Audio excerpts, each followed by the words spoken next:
I'm the one-armed bandit, Eric Watkins, a real fighter. I got 24 pro fights.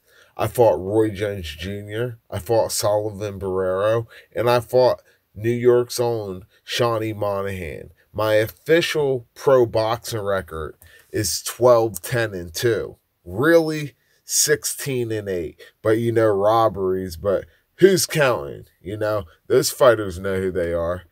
So, why am I the smart fighter? Why do I feel privileged to offer you this service and tell you that I'm the smart fighter? Okay, I'm here to teach you younger fighters the mistakes I learned and how to make more money. Okay, this is no get rich quick bullshit scheme. Okay, this involves you selling more tickets. This involves you selling risk free merchandise. This involves you growing your mindset and growing as a fighter, business person and person in general. Okay, now this isn't for everyone. This isn't for every fighter. Okay, if you're stuck in your ways or want to just sell your 10 tickets to your fight, don't subscribe to this. Okay, but if you want to make more money from your fights, from your lifestyle, whatever, this is for you. Subscribe on YouTube, hit the like button on Facebook and Instagram. Okay, this is the Smart Fighter. And I'm going to tell you a little bit more about me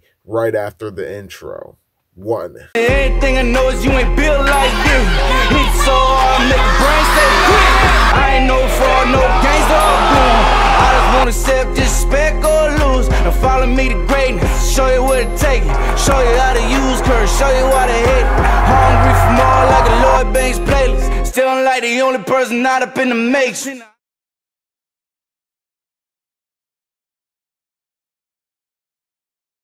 Okay, everyone. So I hope you liked the intro video. And what I'm doing here on the Smart Fighter and the Fighter Store is providing fighters with a way to make more money off of their fights. Like I said, this is no bullshit get rich quick scheme.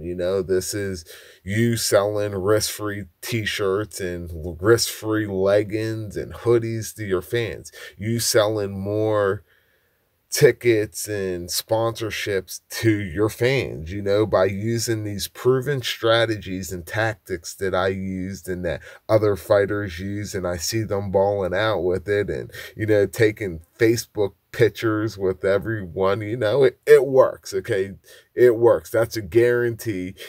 So the reason why I'm the one-arm bandit, okay, like I said, I got 24 pro fights. So my first pro fight, right, in Morgantown, West Virginia, on August 28th of 2010, okay, it was my first week of college. I was a 24-year-old freshman, untraditional freshman, but I had the baby face.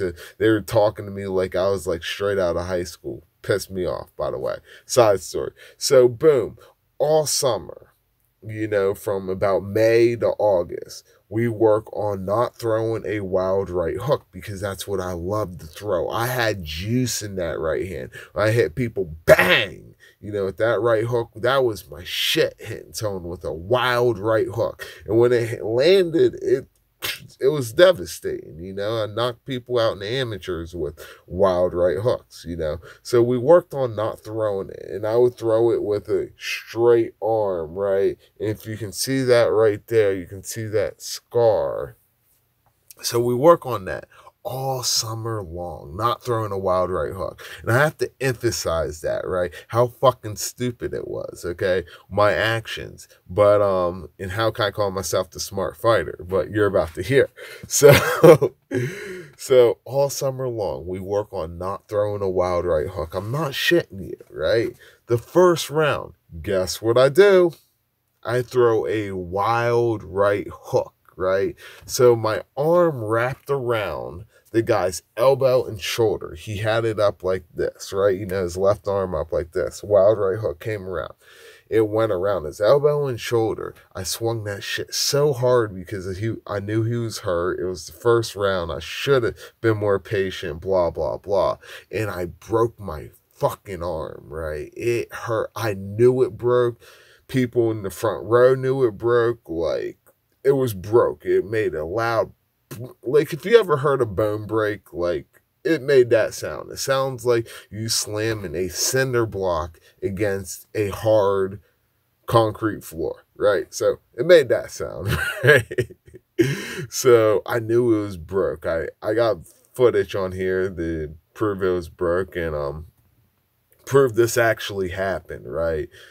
And I was like, oh shit, in my mind, right? I'm going to just walk you through my mental thought process at the time. And, nothing here is rational. So don't ask for like anything to make sense. So I like stumbled back. I'm like, oh shit, my arm's broke. My trainer yells, get your fucking hands up, right? Some reason the ref didn't stop it, right?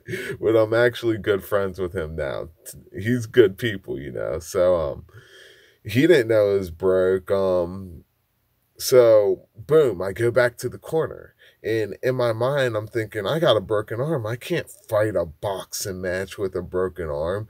And then I thought in my head that if I quit because I have a broken arm, then that makes me a pussy, right? And I wasn't willing to be a pussy that night.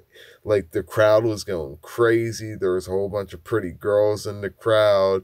And I remember I literally worked my ass off for like 3-4 months all summer, just killing it, killing workouts, sprinting all summer, sparring hard all summer, like the whole damn summer, right? I had no social life all summer, went out, zero all summer, ladies, zero all summer, damn near cut weight all summer, so I worked so hard all summer that I was not willing to go out with a broken arm.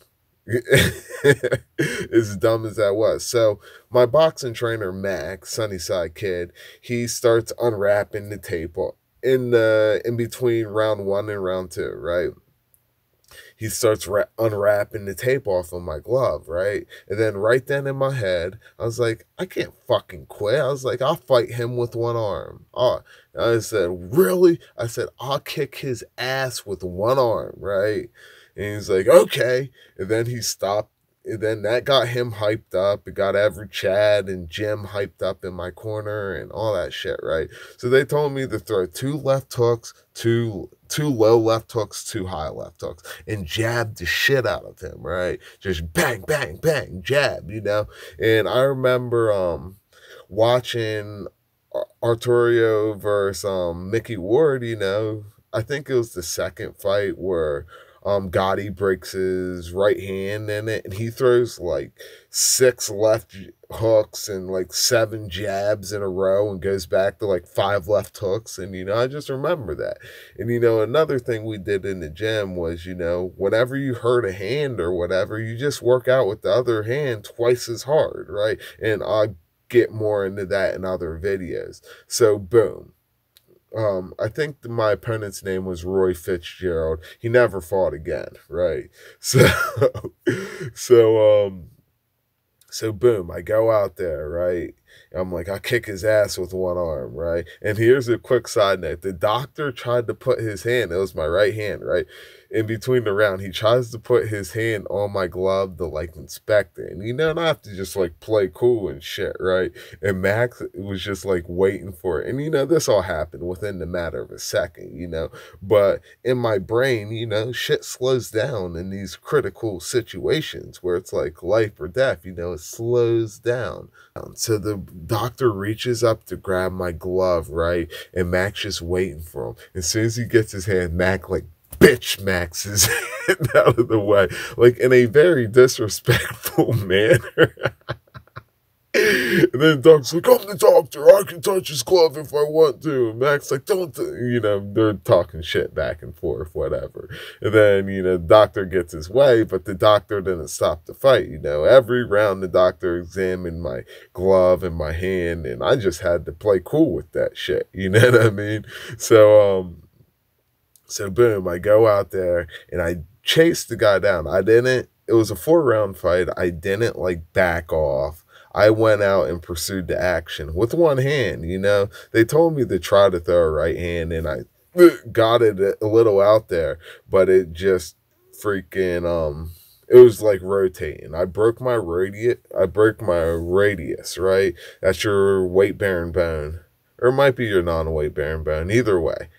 I'll leave that for the doctors. But my hand was like rotated, right? To where I had to stabilize my hand on my head, like with the boxing glove, and I had to just stabilize my hand on my head. And this shit hurt like a motherfucker. Like, I can't even censor that, right? Like, that's how bad it hurt. It didn't hurt, it hurt like a mug. So boom, I go out there, I chase the guy around, I beat his ass with a jab. Like, literally, no bullshit. I remember his trainer, right? Or his corner man. His corner man. Let me rephrase that. His corner man, right, was screaming at him, he's got a hurt fucking hand. Punch him in the head. And you know, like how some black people, when they get mad, they get that high pitched voice. That was him, right? He's like, punch him in the head, punch him in the fucking head. And like, he was like screaming, but this guy was like all shot to shit. And you know, it turns out after the fight, this guy was like in the bar smoking Newports, you know, and that's something my brother told me, that, you know, after the fight, and he wanted a rematch. But so boom, I fight him, I beat his ass for 4 rounds. 4 rounds, I win the fight. You know, I get to walk around the ring, all that stuff. Then after the fight, you know, magically, just next thing you know, I have a fucking entourage. You know what I mean? I have an entourage of all these guys who I trained with at the MMA gym that weren't in my boxing camp corner, but they sure as hell made their way onto the elevator with us. And we rode the elevator up with my opponent, right?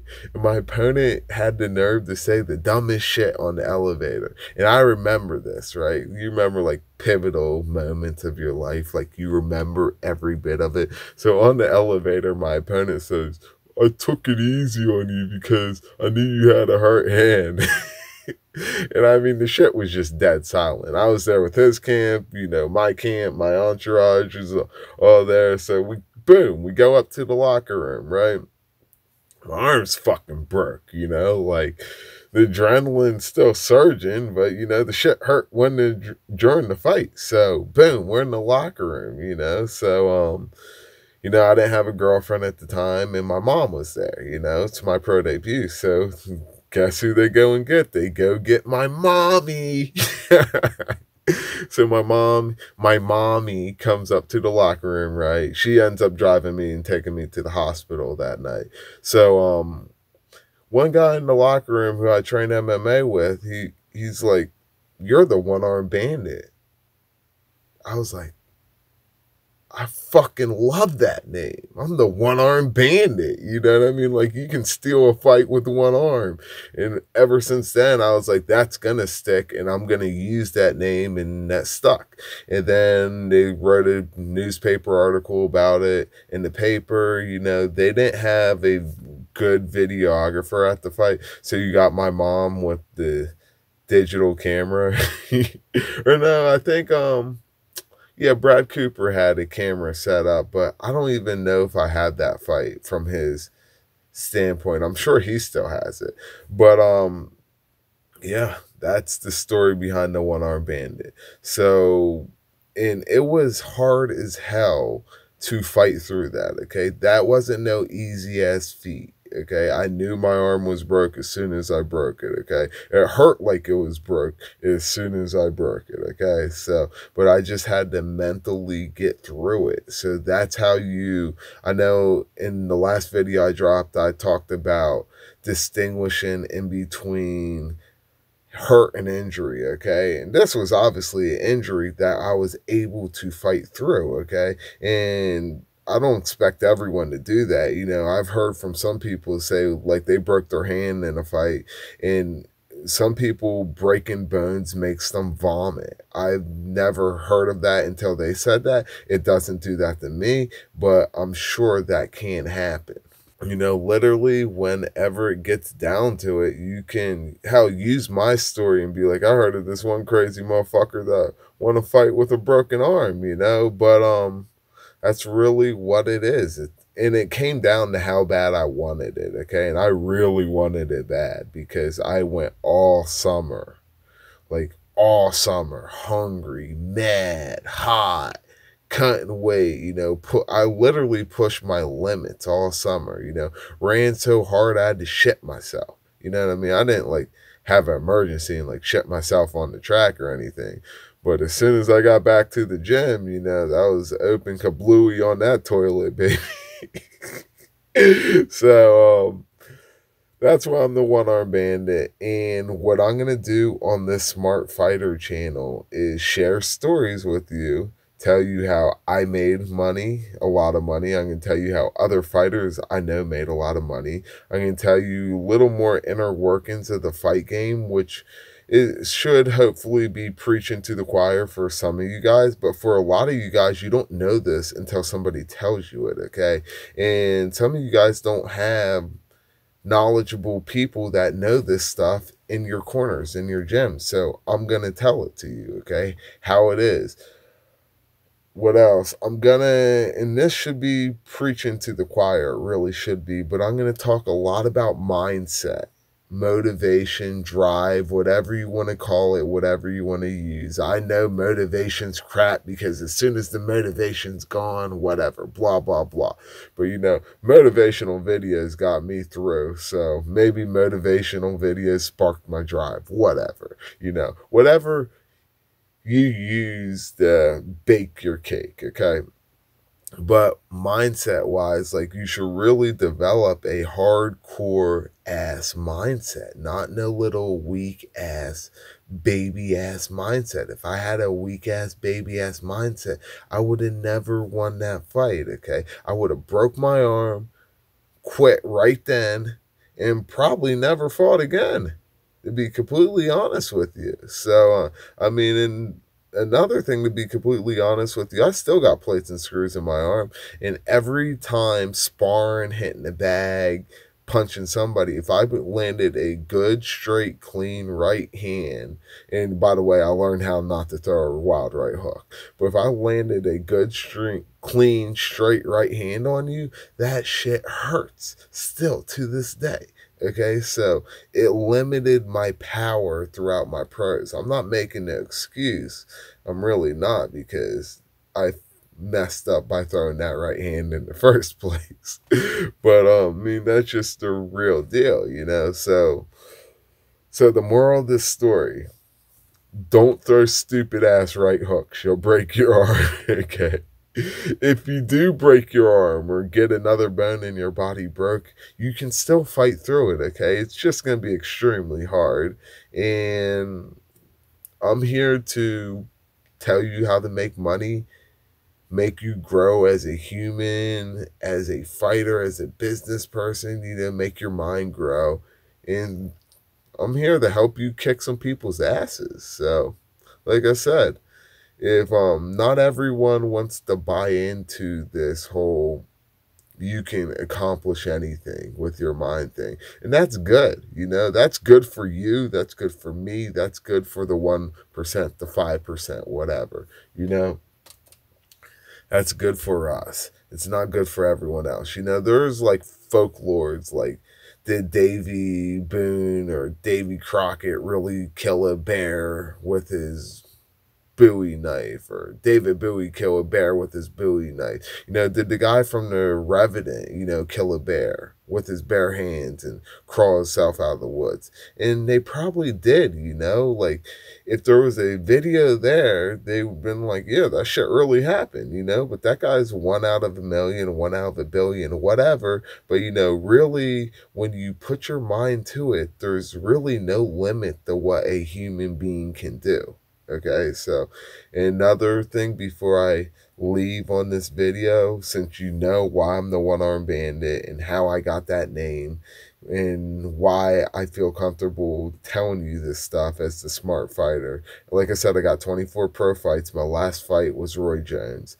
The most dangerous animal on this planet is the human, okay? The human male, to be specific, from about ages 15 to about 30, 35, 40, you know, give take, depends on the person, okay? That's why when humans walk in the woods, every damn animal runs. When a human comes to the water, every fish is like, oh shit, humans are here, run! They're gonna kill us, they're gonna eat us. That's because we're humans. We're the toughest, strongest thing here. They'll be soft. So that's why I'm the one-armed bandit. I'm going to be dropping more videos on you. Hopefully I didn't ramble too long and not entertain you. But I mean, check me out on Instagram, Facebook, YouTube. And if you like what I'm dropping here, please hit the like button, the subscribe button, hit the little bell so every time I drop a video you get a notification. And please share with your friends because, you know, I want you guys to be smart fighters. I want you guys to win. I want your opponents to get their asses kicked. Okay? So hit me up, smart fighter, at thefighter.store. Hungry for more like a Lloyd Banks playlist. Still like the only person not up in the mix.